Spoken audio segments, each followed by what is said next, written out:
Hey guys, no fancy intro or anything like that today. Need to get straight into it because I have to get going in a moment.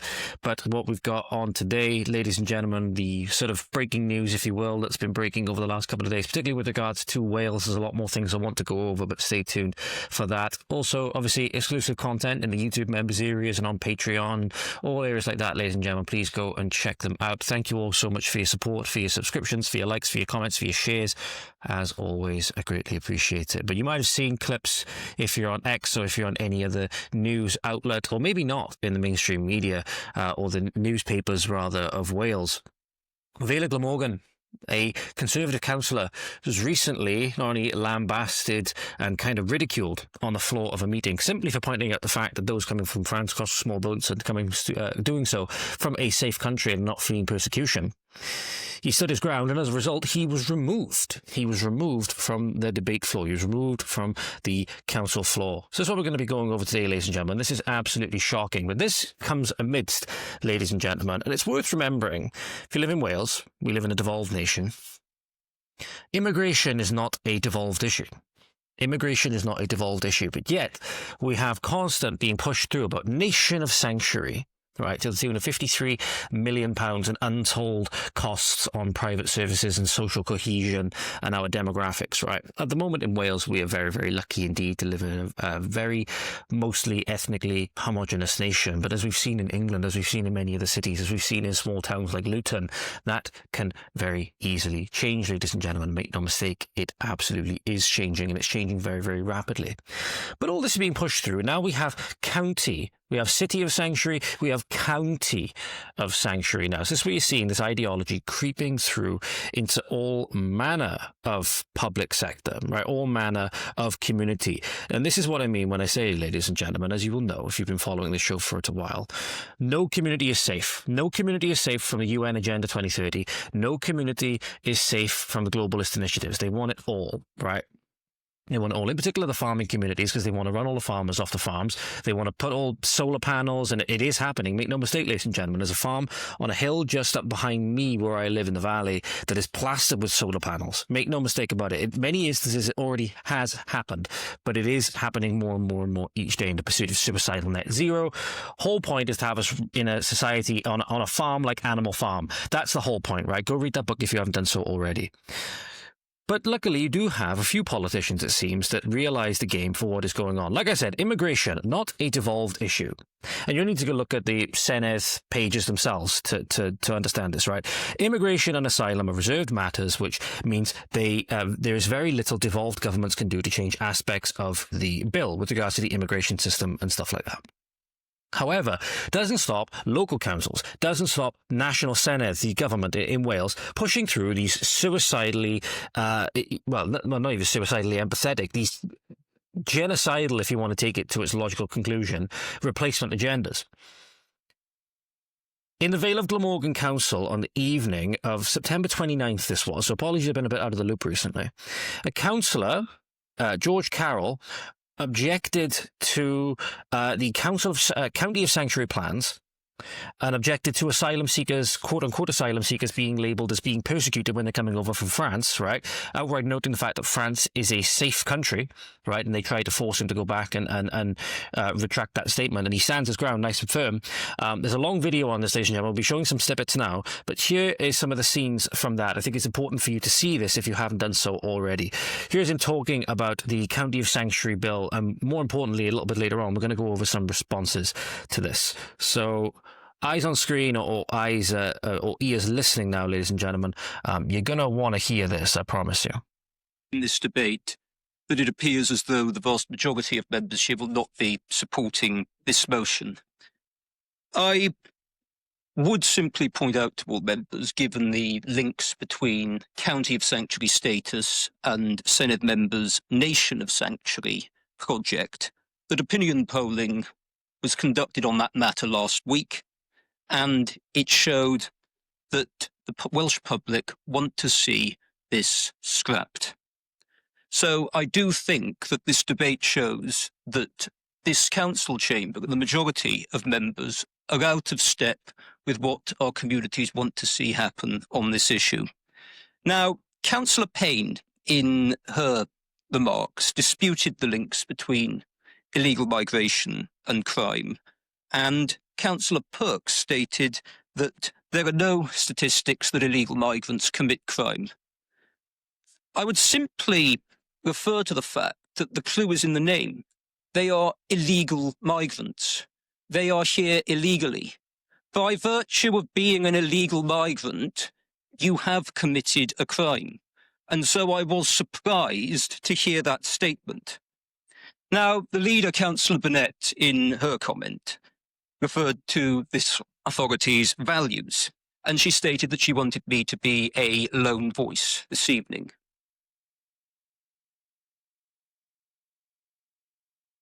So, a couple of things you shared there, ladies and gentlemen, I just wanted to go through. So, immediately, like a hot knife through butter, cut through this narrative whereby illegal migrants don't commit crimes. I've got another clip coming up for you later on where this is dispelled. A Cardiff councillor tried to push through this lie. No surprise, they don't seem to be Welsh, but anyway, we'll get onto that in a little bit. We'll get onto that a little bit later. So, as you said there, this is why they want to push through this narrative, right? That no human is illegal, right? That no human is illegal, because otherwise they have to wrestle with this concept, i.e., the law, so that if you go into a country illegally, if you go into someone's home initially, and this is again why it comes back to the nation simply being a extension, or rather an extension, of this very thing which I'm sat in right now, the home of, well, in a time past, it would have been the home of the Welshman who led the household, right? But egalitarianism has some things to say about that. But basically, again, the Welsh people, it is their home, and if you go into that home illegally, you are committing a crime by definition. Therefore, that human being is residing in this country illegally. And we've seen that these people are everywhere, ladies and gentlemen. If you want to use some examples from the States, they recently took down somebody who was the head of the biggest school district in one of the states. I can't remember exactly which one it was. Iowa or Ohio? I can't remember exactly which one it was, but she's speaking at some kind of conference, press conference or whatever, and not too long after that, he was arrested by ICE because he's an illegal alien. So again, these people are everywhere now, everywhere. Because again, we have no idea what's going on when they come across the boat to Dover. They might go into the hotel. Next thing you know, they come all the way across, and they're in Wales, right? And as we're seeing now, the population demographics in Wales are starting to change. I was looking at the ONS statistics earlier relating to the recent synagogue attack in Manchester, which, no surprise, ladies and gentlemen, the attack happened in a minority British area. No surprise there, ladies and gentlemen. Just under half of the population in the county or in the area that I typed in, Crumpsall in Manchester is white. It's about 48.6%. So no surprise, it was a minority area. But we're seeing now that although Wales at the moment is overwhelmingly ethnically consistent, overwhelmingly ethnically homogenous, they're doing everything they can to try and change that. In many areas in the cities, you do actually have, I'm talking little communities within the cities, right? The cities on the whole, a lot of them like Cardiff and Newport have started to drastically decrease, right? Looking, I think, some of them in the 80% region of what we would assume are native Welsh people or native British people. Some places within that, you have like less than 20%. Okay, it's quite stark if you go have a look at the ethnic makeup, the ethnic graph, the ethnicity graph from the last census in 2021. It's very, very stark indeed. But cutting through it like a hot knife through butter, as I said, ladies and gentlemen, the notion that these people aren't illegal completely falls on its face, because otherwise we wouldn't have to call them illegal aliens or illegal immigrants. Right? They called that thing because they've committed a crime. Which is why, by the way, the dialectical battle is so important. If anybody tells you that words are not important, ladies and gentlemen, you know exactly where they're coming from. They absolutely are important. Because that's why they try to push through these narratives that these people are merely undocumented. Right? Or irregular, as the Home Office and all the others try to push you. Don't let them win this battle. They cannot be allowed to win this battle. We saw with the trans agenda and how pervasive that it's gone, that the minute you even use somebody's preferred pronouns and entertain the delusion, right? That is indeed the start of a slippery slope. And I know the slippery slope is often used as a fallacy, and I understand why, but we've seen a lot in terms of slippery slopes in the modern day, ladies and gentlemen, in terms of other issues as well, many of which is related to this issue. You know, you could make the argument that a lot of it started off with Christian morality going soft on things like same-sex, quote-unquote, marriage and all of this stuff, right? You could make that argument. But again, the minute you start entertaining this stuff, the government has you. The government has you, and you cannot let them win even this small battle. So that's why we need to reinforce that, no, these people are here illegally. And in many instances, we need to win back the case that these people are not asylum seekers. These people are not asylum seekers. Okay? Asylum seekers don't drop their fucking documentation in the channel as they're coming across and smile for new smartphone camera videos, right? Asylum seekers, okay, what anybody says, I've had it in my comment section and stuff like that, are not, 80, 90%, whatever it is, military-age men, i.e. young testosterone-filled men. That is a foreign, in this instance with the UN, right? It's all coming from the UN, the United Nations. That is a foreign military force being installed in this country and all of our countries, bit by bit by bit. And they will hold the whip over us in the near future. Make no mistake about it. Obviously, they've got a target set on 2030 for various their agendas, right? Which is why the next election, which is why I'm so glad at the response that I've seen in the comment section with the clip that I showed of the Plaid Cymru guy, Mabon, that called me a dog for simply questioning or mocking, rather, Nation of Sanctuary. That people can see them for exactly who they are. They don't care about you, ladies and gentlemen. They don't care about you. They care about votes. And they realize how much of a shit job that they've done. They've lost all of the goodwill that they got with the native Welsh and native British public. And so they're importing voters to outvote us and outbreed us so that they can continue to have that voting majority in perpetuity. Make no mistake, that's what it's all about. That's what it's all about. There's a little bit more in this clip I wanted to flash over for, so I'll flash back to George Carroll in the floor of the Glamorgan Hall for you now. And that shows how out of touch this authority is, and this administration is, that's the position that she takes. When this is a matter of deep concern, illegal migration is a matter of deep concern to people across our country and within our communities. Councillor Norman called on me to apologise, I think, for submitting this motion. I shan't be doing so. Leadership and public service, it's about doing what is right by the people you represent. It's about standing against the sort of comments that I've heard this evening. I've been accused of many things this evening. I'm not going to let that cower me on this issue. It's important that people are represented. And if a representative thinks that a policy is wrong, as I think this policy is wrong, it's important to say so and to do everything within your power to try and get it changed. So that's why I take... Yeah, that as well, ladies and gentlemen, because another thing that I've had thrown at me as well for speaking about these things is that, what do you care, or that, why are you like speaking about this? What difference are you hoping to make? He echoed it there. It's like when you see that something is wrong, ladies and gentlemen, it's important to call it out. It's important to call it out. And he's saying there, the people who they are supposed to represent. What people are seeing, ladies and gentlemen, especially if you've watched this show, you understand that what we've seen up country in England, in many areas of Scotland, in many areas in our own cities as well. By the way, as I mentioned before, there were 3 of our counties. It was Monmouthshire, Pembrokeshire and Swansea, I believe, that were implicated in the 85 list, the big 85 list that came out a couple of weeks ago from Rupert Lowe's rape gang inquiry. Right.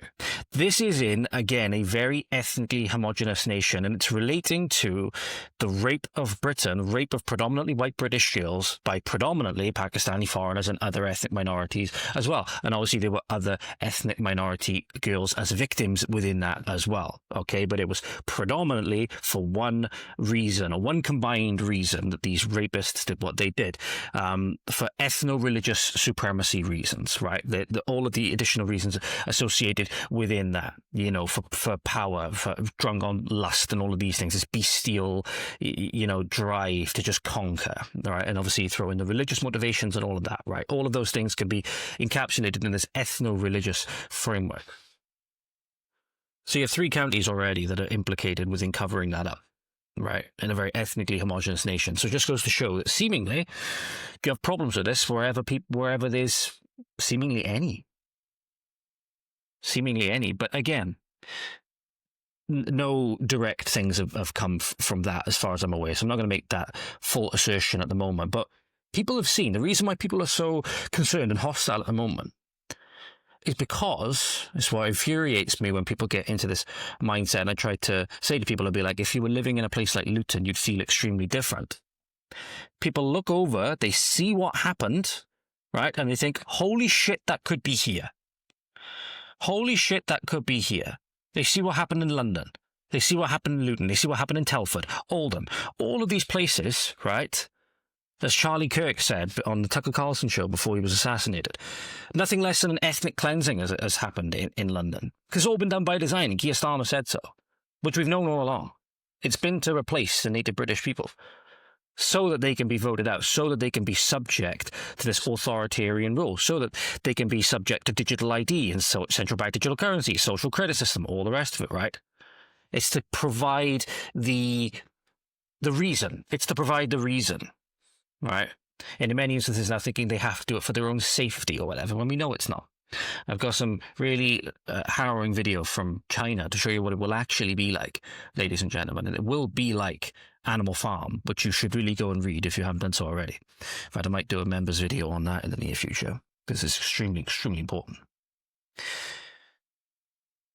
This is why the Vale of Glamorgan in this instance don't like it, because this is an example of a councillor that wants to actually see his constituents concerned and sees the danger that is being posed and is rightly in opposition to it. But what happens when he tries to make the point that France is a safe country and we should be looking at this with suspicion because of people coming over from France, right? Because I've made the point time and time again that France, right, is not a safe country in many instances. It's not a safe country if you're a French person. It's perfectly safe if you're otherwise.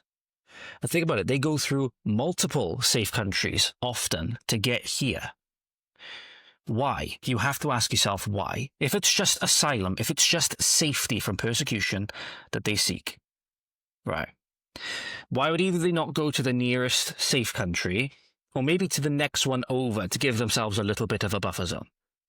You know what I mean? But even then, why would they just not go to the nearest safe country? Why do they then keep on going and keep on going and keep on going to this little tiny island? It has to be something else other than safety, because safety was a concern that that was given to them a long fucking time ago in their journey. It has to be something different. But they don't want you talking about this, ladies and gentlemen, as was highlighted when they tried to force Councillor Carroll to retract a statement, which, fair play to him, he stood his ground and refused to retract it, rightfully so, about where they tried to correct his statement saying that France is a safe country. They tried to get him to correct a factual statement, ladies and gentlemen, because as Labour's Elliot Penn, is the name in this instance, was making the point that these people can apply for asylum in whatever country they want. Now, that is not a refutation of whether France is a safe country or not, but he tried to use that as a bludgeon to get Councillor Carroll to retract his statement saying that France was a safe country. Good on Councillor Carroll in this exchange for not backing down, for not kowtowing to the left in this instance, and refusing, even when the leader, whoever it is, I believe is somebody by the name of Marshalsea, tried to get him to retract the statement as well, and he refused to do so. And good on him. Here's that exchange for you, ladies and gentlemen. Anybody arriving on a small boat is not fleeing persecution. They are coming from France, a designated safe country. It's a separate matter of debate whether members wish to redesignate France as a place that's dangerous. I'm very sorry. But I would suggest that is... Okay. Point of order. You can claim asylum in any country. You don't have to claim asylum in the country next to the one you're fleeing from. you can claim asylum in any country, George. You know that. So you need to correct that. Okay? I shan't be Thank you, Chair. I shan't be correcting that point. It is quite clear that anybody leaving this Chair, that's an country inaccurate statement. He needs to correct that. You can claim asylum in any country you want, not the country next to the one you are fleeing. Right, let's dissect this a minute, ladies and gentlemen. He did not say that they could not claim asylum in any country that they wished. He made the case that France was a safe country, and therefore asylum claims, quote unquote, from that country should be viewed with scrutiny, which is absolutely correct. You see there, he moved the goalpost, ladies and gentlemen, saying he needs to retract that, but it wasn't even a statement that Councillor Carroll made. He did not make the statement saying that they could not claim asylum in whatever country that they wanted. But he was saying that France is a safe country and therefore it should be viewed with scrutiny, the asylum claims from that, because it is likely, in fact, it's blatantly fucking obvious that they are not fleeing persecution, and they're doing so for other reasons. And people can see that. People can see that. And I'm going to play the rest of the exchange in a moment because it's good. Because now you're actually seeing, ladies and gentlemen, by the way, if you're in an area like mine and you hear any term of conservative, right, it brings up memories of like Thatcher authoritarianly closing the mines and all of this stuff, right? Where I'm from, conservative doesn't carry a very good name, but people, without even realizing it, are naturally more conservative in value, whether they realize it or whether they want to admit it or not. They realize that Welsh society is actually a good society and it's worth conserving, which is pretty much at the heart of being a conservative, or, you know, you can take it to greater lengths if you want to call yourself a nationalist and stuff like that. But again, it's about your society and wanting for it to stay as it is because it is a good society. I think pretty much everybody would agree with that. I think everybody pretty much would agree with that. And those who don't, well, maybe you can, you know, find your place elsewhere. For many people, that would probably just necessitate them going back home. Because frankly, a lot of people who are coming in, we've seen it happen in many areas in England. We don't want our communities looking like that. The communities are bad enough as it is due to the socialist government that we've had for my entire lifetime. Our communities have been ruined enough by that. Our high streets and everything have been ruined enough by that. If we look at photos going back 100 years, you know, at our communities, and we despair. We despair at what our communities have been turned into. So yeah. There's again, about governance is a different question about to whether we want our communities and our streets and whatever to be resembling the streets of Mirpur or the streets of Delhi or whatever. I don't think most people would want that. Here's more of that exchange, though, ladies and gentlemen. It's good to see, again, a councillor, he's been quite a young councillor in this instance, very articulate, a powerful voice, which is good to see, saying, no, I'm not going to retract it because I didn't say anything wrong, refusing to lie in front of a camera where this will be taken and clipped and shown as weakness on that side, right? Good man. That is true as far as I'm aware. So, Councillor Carroll? I shall not be correcting that statement. It is a statement of fact that anybody getting into a small boat in France is not fleeing persecution directly. They are fleeing a safe country. If members of this chamber really wish to deny reality on that, then that's a matter for them. Excuse me, I am speaking. Is that a point of order? Yeah. You can claim asylum in any country you want, not the country next to the one you are fleeing. Councillor Carroll. Councillor Carroll knows that, and he needs to, if he wants to be factual, you need to do it properly and be factual about it, because you can claim asylum in any country you want, not the country next to the one you are fleeing. You know that, and you are misrepresenting, and you are not being factual. Councillor Carroll. I'm not going to retract the statement that people leaving France are fleeing persecution. That's simply not the case. France is a safe country. I cannot believe that this has actually become a matter of debate. And that, are you seriously suggesting that France, Councillor Penn may wish to shout disgrace from a sedentary position, but my responsibility is to my responsibility is to the people of the Vale of Glamorgan and the people I represent. So I will not be retracting a statement that people leaving France in a small boat are not fleeing persecution. France is a safe country, and I stand by that statement. Gosh, refreshing to see, isn't it, ladies and gentlemen? It is refreshing to see a politician truly stand their ground, especially what we can ostensibly would assume is on the right, on the conservative side. It's refreshing to see, ladies and gentlemen, truly, truly an amazing display there. The Vale of Glamorgan are lucky to have him, even if, again, you heard mention that they were shouting disgrace and all of these things. That's all they have when it gets down to it, ladies and gentlemen. That's all they have, because it's just a complete... Sunlight is the best disinfectant, and this is a massive ray of sunlight on all of their truly horrendous initiatives. And as a result then, like you saw with Mabon or Mabon or whatever the friggin' hell his name is, however you say it, right? All they have when you call them out, and you use, in many instances, in my instance, I used their own fucking words and ideas, right? Played the clip in the last podcast of Linus Mehdi basically insinuating that we should bring tens of millions of Afghan women, right? And we can only assume the dependents and children would come with them then as well, right? They would 100% genocide by replacement Wales multiple times over.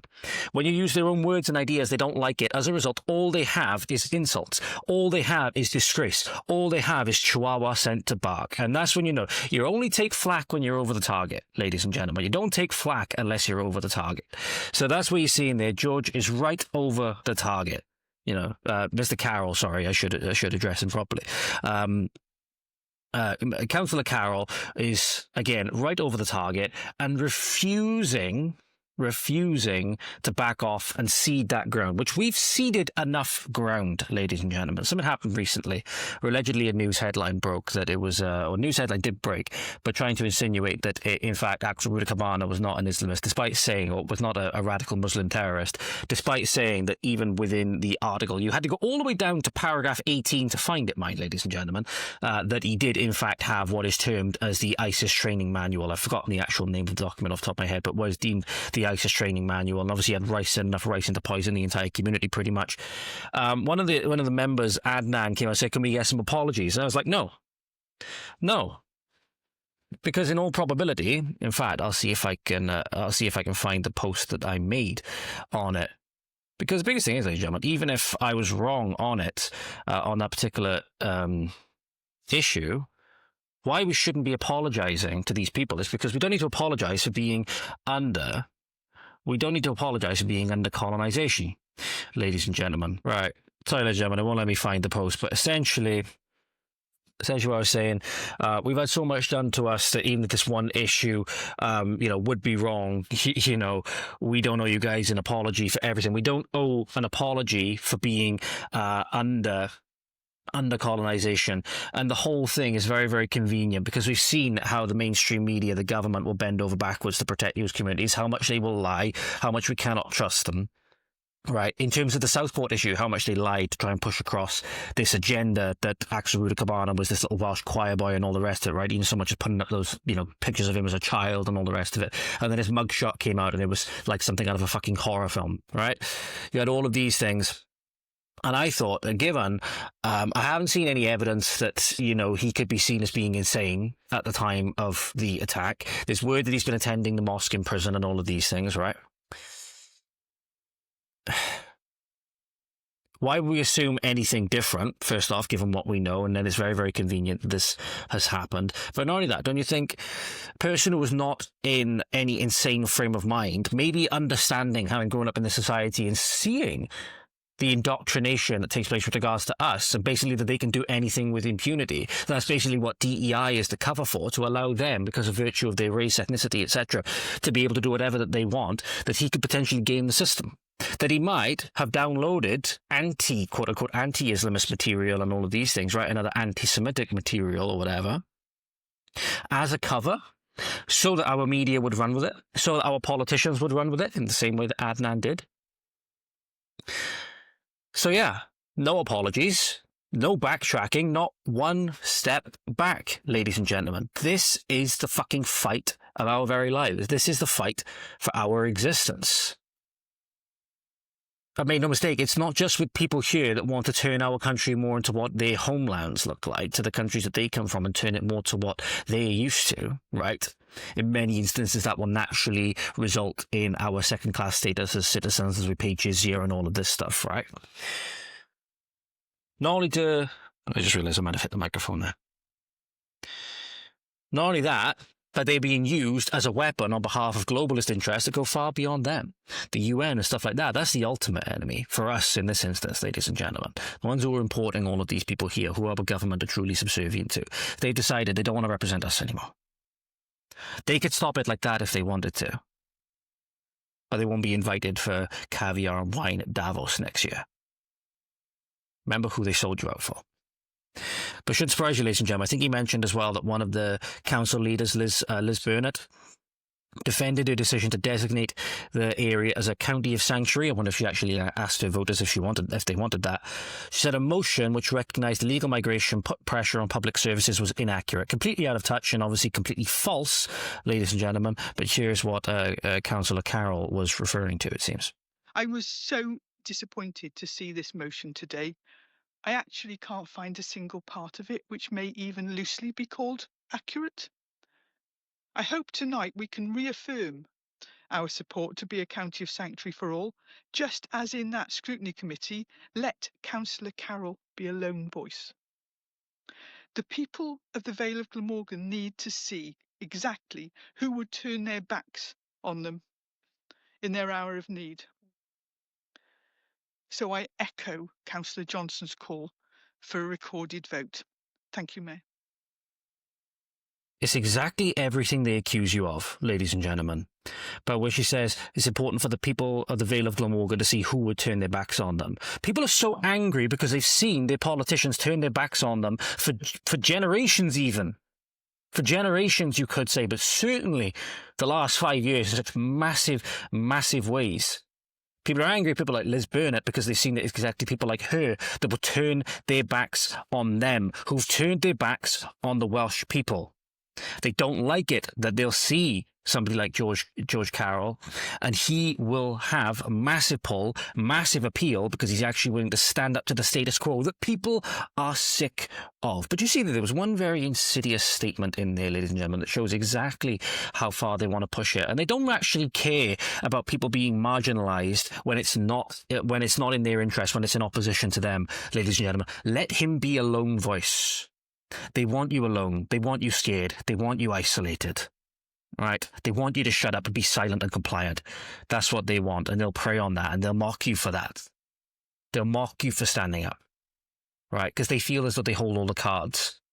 It's up to us, especially the next election, to show them that that's not true, that no, you still serve us. That you still serve us, and we're not okay with this. But that's exactly how they see you.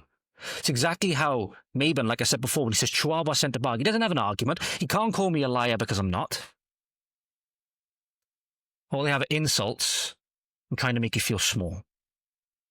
It's exactly the kind of bullying mentality that they all claim to be against, right? Unless it's the native Welsh people showing that this is not what they want their communities to be like. They don't want these initiatives. Then they'll turn their gaze, their bullying gaze right on you. They'll turn their ire towards you, and they'll turn their fury towards you, ladies and gentlemen. And it'll be all of us that suffer for it. These people need to go. People in the Vale of Glamorgan, you need to do, a lot of looking into who your representatives are and what they stand for. Same goes with any county. Same goes with any county. You got a target on your back. And people like Liz Burnett will be more than happy to shoot you in that back or stab you in the back when the time comes. Make you feel as though she's your friend, right? But the true baby that she's concerned about, she's not concerned about her constituents, right? She's concerned about her nation of sanctuary globalist baby, because she knows where her bread is buttered. And it's not by you. You want a really stark example of how dangerous this can be, ladies and gentlemen? The Taliban commander's nephew has won an asylum bid to bring his family to the UK. This was reported in GB News recently. This was published 29th of September. A Taliban commander's nephew has been granted refugee status in the UK alongside his 7 family members currently living in Turkey, despite warnings of bringing a burden upon the public purse. This comes, mind you, again, 3 days later on Yom Kippur, a fucking synagogue is attacked. A synagogue is attacked by what seems to be a radical Muslim from the photos that I've seen, the photos that have been released. Yet, our government is allowing Taliban commanders' relatives to come here.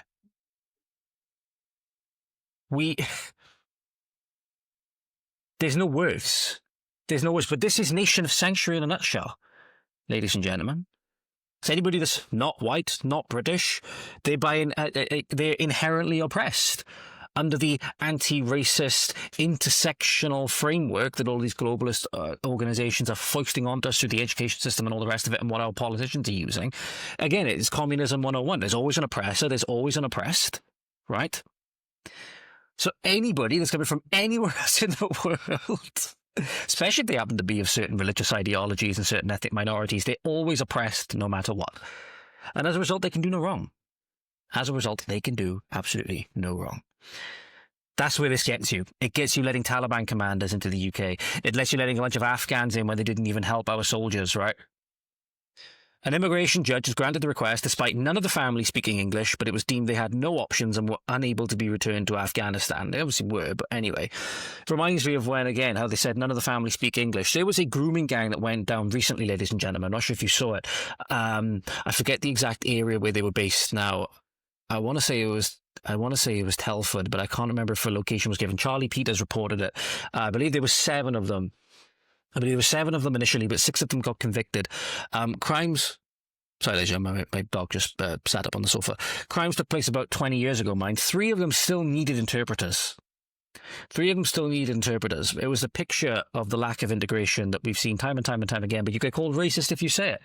Why do they need taxpayer-funded interpreters? They've been here. If you've been here for more than 20 years, 20 to 25 years ago, these crimes were committed, right? So obviously they would have come here just before that point, right? I'm not sure how long they would have been here before they started committing the crimes, right? And they've been here ever since. That is a conscious effort not to assimilate. Because if you go to a country, ladies and gentlemen, you will start picking up the language, you'll start picking up the dialect, you'll start picking up the accent, right?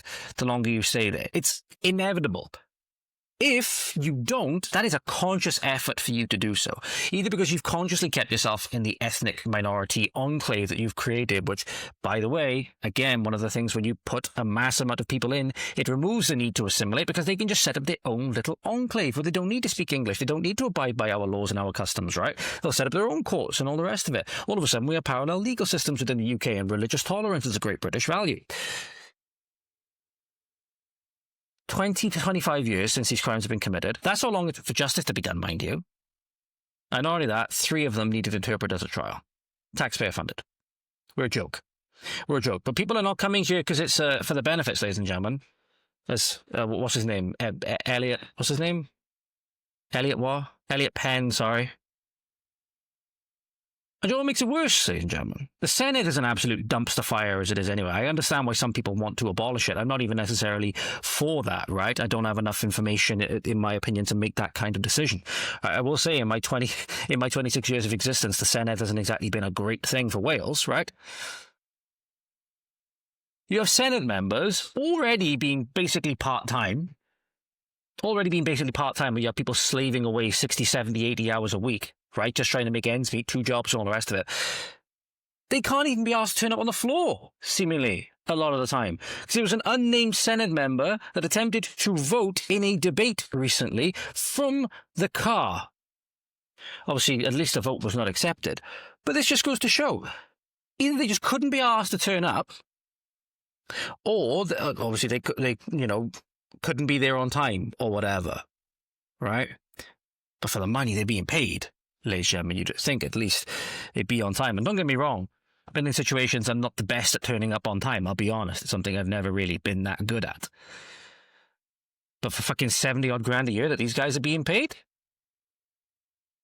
You know, people who come from work have probably very, very rarely seen that kind of money. I can guarantee you they'd be a lot more punctual if that's the kind of wages that they've been paying. Not saying that everybody should just flat get 72 grand for whatever they do. I'm not saying that whatsoever, but I can guarantee you a lot of people's tunes would change. But you have these people being paid these exorbitant wages, right, to destroy our country, seemingly, and they can't even be asked to turn up on the Senedd floor and do it half the time. At least, if you're going to destroy us, at least do it properly. On to vote. There is a member whose voting seems to be from his car, and therefore I will not be accepting that vote in accordance with guidance that has been issued. Trying to vote from the car. You can't fucking write it, ladies and gentlemen. But like I said, ladies and gentlemen, when you see that, again, if you're by virtue of skin colour, by virtue of whatever, that there's some people that can do no right and some people that can do no wrong, you want to see how much of the Senedd they're actually spending on these things. So Senedd member Rebecca Evans listed a bunch of projects funded to benefit ethnic minorities. So if it's funded to benefit ethnic minorities, by definition, it's not benefiting the Welsh people because they're not going to be classed as an ethnic minority, right? And rightfully so. This is their homeland, right? This is their homeland. You'd expect them to be in the majority. Wales is named after the Welsh people. Funny that. So 11 million of your pounds is going on anti-white, anti-Wales discrimination, ladies and gentlemen. And your politicians champion it. Your politicians champion it under diversity, equity, inclusion, and all of these things, which is why we should cast off any notion of these terms meaning anything good. And when you see these terms, you should be outright calling them for what they are, right? Which is blatant anti-white discrimination and anti-Wales discrimination in particular context of us, right? Call it out for what it is, and don't be afraid of the backlash saying, you don't like diversity, you don't like equality. They don't mean the things that they're supposed to mean, or they don't mean the things that they are marketed to mean. So don't be afraid of calling it out. Do it, and do so ruthlessly, because these initiatives are destroying our country. Our politicians are making bank off the back of it. You'll see an additional 1.1 million in the draft budget to take forward the actions on the race equality plan, and also invest in 100,000 to improve diversity and inclusion in public appointments. I'm allocating 0.6 million to support a range of actions to better reflect Black, Asian and minority ethnic history in our cultural sector, and that will seek to help to redress some of the structural inequalities that we have in Welsh society. And I'm also increasing. It's always structural inequality, because it always has to be a system. There always has to be a system to rage against, ladies and gentlemen. I would imagine if you asked her what that means or what specifically she's referring to, they won't be able to give you an answer, right? Because they're hoping you don't ask questions. They're hoping you don't scrutinize these things. They're hoping you just shut up and let them do whatever the hell they want. But again, all of these things inherently anti-Wales, ladies and gentlemen, because let me give you something that's quite stark from this, ladies and gentlemen. If I go back to an article broke recently highlighting how many ethnic minority or black people appear in adverts, right? This is from the Daily Mail. When we're talking about equality, race equality and all of these things, you tell me why a certain race is being massively overrepresented for the proportion of their population. So when we're looking at this, ladies and gentlemen, according to the 2021 census, 4% of the population of England and Wales is black, but over half of the commercials, over half of the adverts and whatever else have featured black people. So they're being massively, massively overrepresented. They even do this at the expense of completely ignoring people who are over 70, presumably because with the euthanasia laws and stuff like that, they want to try and erase those people as soon as possible. Because those people have paid into the government system all their lives, and the government doesn't exactly want to pay them out on what they've been owed, right? The American equivalent of like Social Security and stuff like that, their pensions and stuff like that. Think about it. You can get all of the money from these people that they pay in during their lifetime, thinking that they're going to get something back in return, right, to retire on. But instead of allowing them to retire, you work them and you keep on raising the retirement age so they're never able to access it. And then they get to the point where you just kill them anyway. Rather than saying, oh, don't you want to, oh, you're depressed about the fact your government won't give you your money that you've paid into and that you've been owed all of your fucking life, right? Well, the pension scheme is a massive con, in my opinion. That's to be debated. But at least with the government that we have, I can't see it as anything more than a con job. Because then they just say, oh, don't you want to just, maybe end it instead? So now, funnily enough, the government doesn't have to pay you out all of the money and whatever else in the interest that you've paid in. Funny how that works, isn't it? Government take, but rather than give you back, they give you death. And then they overrepresent people that only make up 4% of the population in adverts because they want to normalise. They want to normalise the replacement that's already occurred in many places, but on the vast majority of the country. I want to give you this because it's going to give you a little bit of hope, ladies and gentlemen. If you're like me, in some of the cities, it can be depressing to look at, right? And if you go into individual communities and stuff like that, it can be depressing to look at. But on the scale of the country, ladies and gentlemen, this is why I say there's plenty of reason to hope, right? This is why I say there's plenty of reason to hope. This is going to be a massive white pill, I would imagine, quite literally. I suppose you could say. This website is horribly formatted. I want to make that known. I want to put that on the record. This website is horribly formatted. So, have a look at this, ladies and gentlemen. I'll bring it up on full screen in a moment. Right, have a look at this map. This is from the ONS, the map of ethnicity and stuff like that. And as you can see, there's a lot of blue. There is a lot of blue. You can see that Wales, for example, is predominantly very deep blue. And what that means, ladies and gentlemen, is where these areas where you see this is very deep blue, and you'll see that with the way I've set it up on the left-hand side, is where again, you're looking at a very high percentage of white British people, pretty much, or white people, right? Which again, we can assume would be British based on the skin complexion of the native people and who they descend from, the Celts and so on. This should be very hopeful because it shows, like I said before, ladies and gentlemen, that although it's very easy to see when you see people going on social media, like in America and stuff like that, it's funny how they can see where all this digital ID stuff is going, but we can't. You see all this stuff, right? And then you get hopeless and you think that it's all done already. The game is not lost. The game is not lost, ladies and gentlemen. Let's make no mistake. These people are locked in here with us. And I hope this map kind of shows it. You can see where the problem areas are. Some of the cities like Cardiff and Newport, you can see down the bottom coast of Wales, for example. Manchester, I believe one of the others is, if I just click back over, one of the others is Birmingham, London, so you've got Cardiff and stuff like that. Some other areas as well, some other boroughs where you've got a hugely reduced white population. But what you see in the cities is not reflective of most of the country. That should give you a lot of hope. That should give you a lot of hope, ladies and gentlemen. Should also highlight, again, my point being why they're trying to put, in this instance, black people in so much advertising and stuff like that. They're trying to normalize this across all boroughs, right? In order to psychologically condition to people that this is, normal, when it's not. But not saying that anything against black people in particular. Ladies and gentlemen, they're trying to normalise the replacement of the native British person.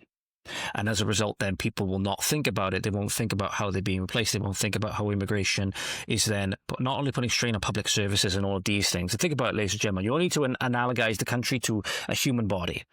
If you keep eating food and putting food in and putting food in and putting food in, but not having the output to make it so that the human body isn't gaining weight at a massive rate, right? And then what happens when you gain weight at a massive rate? Then you get unhealthy, but you're not able to perform as well. All other manner of things can happen as well. Relationships can suffer, all manner of other things can suffer, but you get massively unhealthy and you expedite your risk of death, basically. Just analogize that to a human body. If you have people coming in, you're naturally putting more stress on the body that is the country, right? And the little cellular processes, which you can liken that to the person going to work on a daily basis, trying to have a family and all of these things, right? The government, etc. Government is like the brain, if you will, and the certain elements of the society are like the heart and the organs and the muscles, etc., doing all the work. But if you don't have the work to counterbalance what's coming in, you end up with a country or a body that gets gradually fatter and fatter and fatter, more unhealthy. And this is the time when the government is pushing more and more people into the country. But again, a lot of these people were seeing that they're coming here just for the benefits, right? in many instances, then they're trying to tax and work an already overworked system even further, right? Who knew that my personal training background would kind of come in handy with political discussion? Who knew that? It's no surprise then when the system starts to fail. And we've been on a very slow decline for a long time now. Because not only that, I hate to say this, ladies and gentlemen, I'm talking about, again, communities like the Pakistan gang rapists, communities like the actual ISIS terrorists and people who are committing terror attacks on our streets as well, ladies and gentlemen.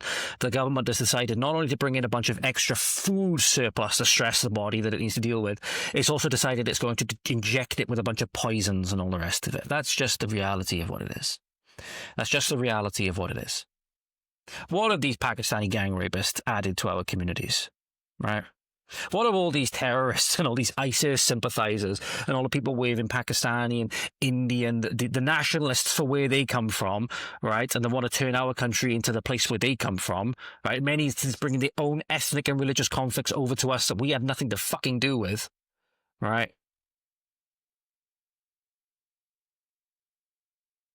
What do we have to gain? What do we have to gain from that?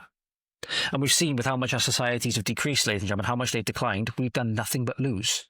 We've done nothing but lose out on every deal. And that's why any time now, any politician you have is extolling the virtues of diversity, extolling the virtues of inclusion and all the rest of it. It's been used to do exactly what you've seen now. So why do you think in the future it will be used to do anything different? Why do you think it's all of a sudden going to become a good thing in the future?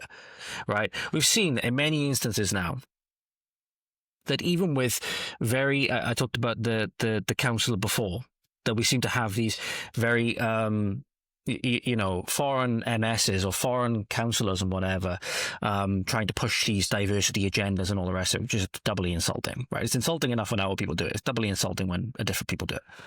I kind of lost my train of thought a little bit with that one. Oh, yeah. We're seeing the problems already in a very ethnically homogenous country, in a very culturally homogenous country for the most part, right? So when that gets more and more, or less, culturally and ethnically homogenous, why do you think, when we already have the problems as it is, that that's going to get better when we've seen in many other areas, like the places in England, it's going to get better when it's only gotten worse in those areas? It's a little bit like, hang on, you put more and more non-Welsh people into a community, it gets more and more non-Welsh, but you think when it gets to a certain point of non-Welsh, it's all of a sudden going to start becoming Welsh again? It makes no sense. So that's why, ladies and gentlemen, anybody who's extolling the virtues of diversity and all the rest of it now, you need to view them with a hell of a lot of skepticism, a hell of a lot of contempt, frankly, because those initiatives have been used to do exactly what has been done to our country up to this point, and they're only going to be used to make it worse. Such as, you have Cardiff Councillor Bablin Molik, seems to think that asylum seekers don't commit any crimes in Wales, yet, as Dodrell's helpfully put on the graphic on the video itself, Mohammed Amin was jailed for committing rape in the city. It's pure gaslighting from, you can imagine, what was her name? Bablin Molik. Bablin indeed. Somebody who's distinctly not Welsh, ladies and gentlemen, trying to gaslight us into giving over our own country. Don't fall for it. They say in the original motion, South Wales police don't record asylum seekers arrested or charged. That's probably because no asylum seekers commit crime in South Wales, as that would highly jeopardise their case of seeking asylum. They're not criminals. The real criminals are those that spread lies, misinformation, disinformation to vilify the most vulnerable people. I got to pause there a sec, ladies and gentlemen. Misinformation. Asylum seeker who raped student on night out jailed. Misinformation. Iraqi asylum seeker jailed for Swansea rape.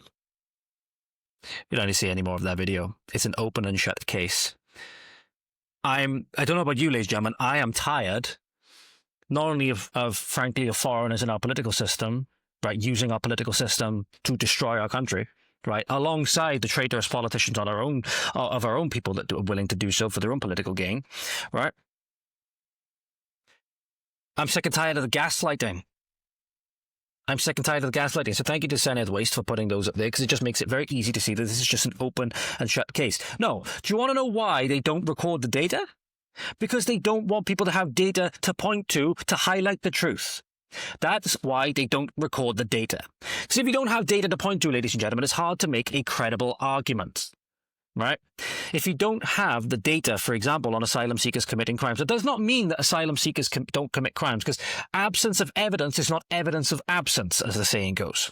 Right?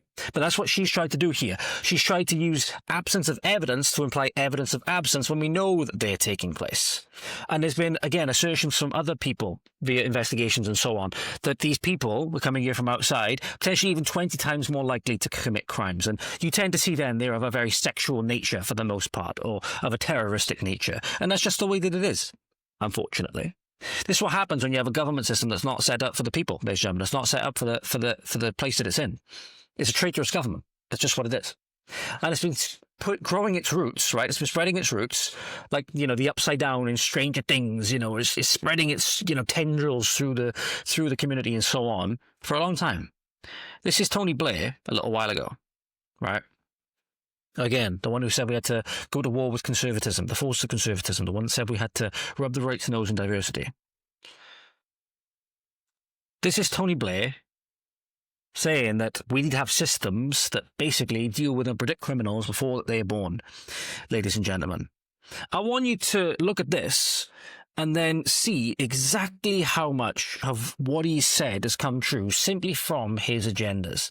Ladies and gentlemen, where we've destroyed the family, we've embraced this socialism where people have married the government and not, you know, committed themselves to marrying, you know, as a family unit, right, with a good structure.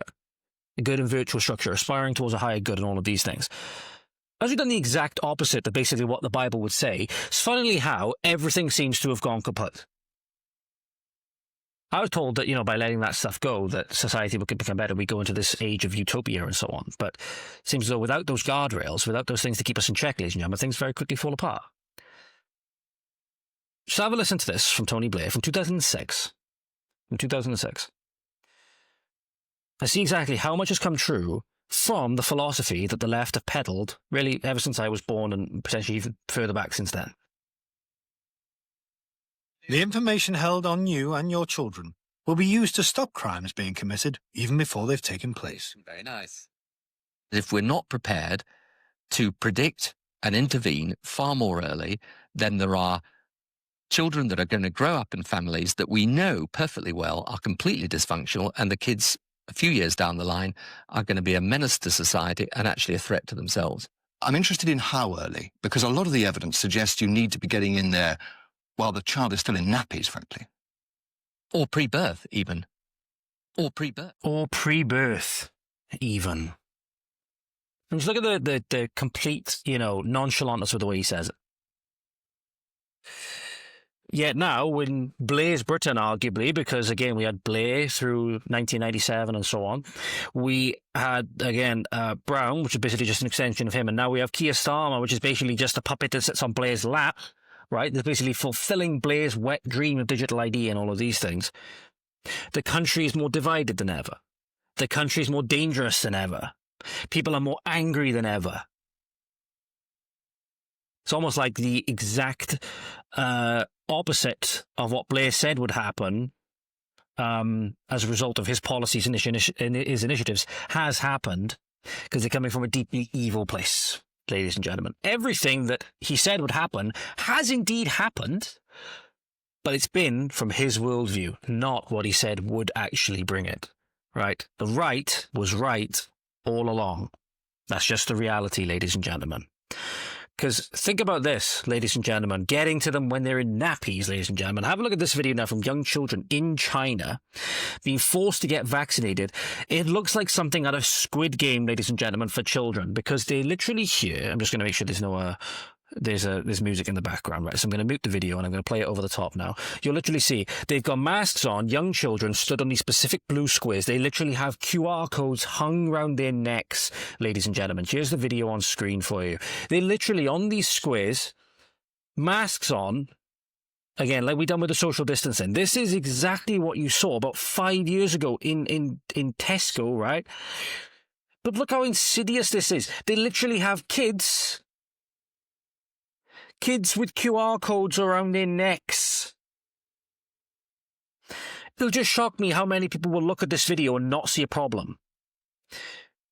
You know, all you have to do is go back a couple of years, put QR code around the necks of people going for their vaccines, and you see the exact same thing. And you see the number one thing that would enable things like this is any form of digital ID and all of these things. The same thing is, there's other people that can see it, ladies and gentlemen. This is where I'm going to leave this episode for today. It's an extract of the Joe Rogan experience, because I need to go get ready for work. So, it's from Wide Awake Media on X. Joe Rogan, in the UK, you need a digital ID, ready for it, in illegal immigration, to combat illegal immigration. You let the illegal immigrants in on purpose, not to mention legal immigration, which is much more of a problem. Legal immigration with the rates that they've come in is much more of a problem. And now you're using it as justification for digital ID. It's the best way to control people. Bring in a bunch of people that don't live there, that live there and don't want. Try this again. Teeth in. Bring in a bunch of people that the people that live there don't want there, let them duke it out, and then start instituting tighter and tighter restrictions and control. It baffles me how Ron DeSantis can see it, and all of our friends across the pond in America can see it. But there's people in this country that can't see it.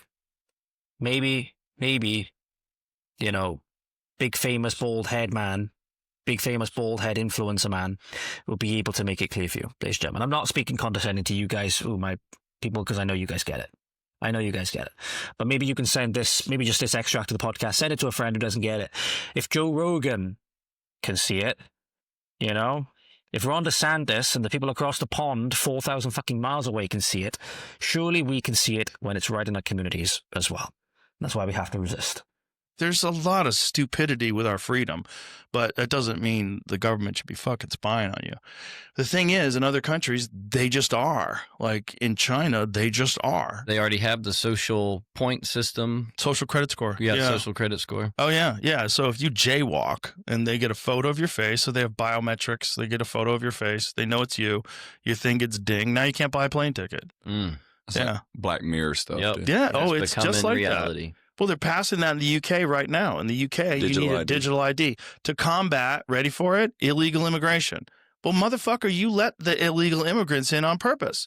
Like, you guys knew what you were doing, and now you're using it as a justification for digital ID. I just watched one this morning, actually, about, it was a British judge. A guy got sentenced. I saw that, yeah. For however many years for a 20 months, social media post. For a social media post. It was about immigration. It's complaining about immigration. It's wild. Yeah, it's wild. It's crazy. And, you know, it's the best way to control people, you know, and keep them at each other's throats. Like, bring in a bunch of people that the people that live there don't want there and let them duke it out, and then start instituting tighter and tighter restrictions and control. So there you go. There you go, ladies and gentlemen. I have my microphone on mute. There you go. Straight from Joe Rogan's mouth. Again, the Joe Rogan, you know, not necessarily like a super smart authority or anything like that, but he can see it exactly for what it is, ladies and gentlemen. And all it takes is just opening your eyes and being willing to see it for what it is. Be willing to see a little bit further than what the government and the media tell you, which sadly many people are not able to do. So I'm thanking you for tuning in with me so that I can hopefully not only get through to you, because I realize I'm preaching to the converted in a lot of this, but that maybe we can reach some other people then as well, and hopefully save our country from colonization and destruction. Thank you very much, ladies and gentlemen. I got to get going to work, so I'll see you again next time. Hopefully this will be out later on this evening, 2nd of the 10th. If not, it'll be up to tomorrow. But thank you very much, ladies and gentlemen. You take care. Have a good morning, afternoon, evening, good night, wherever you are. Thank you very much for watching. Diolch yn fawr, hwyl yn fawr. See you next time, and you take care now. Godspeed.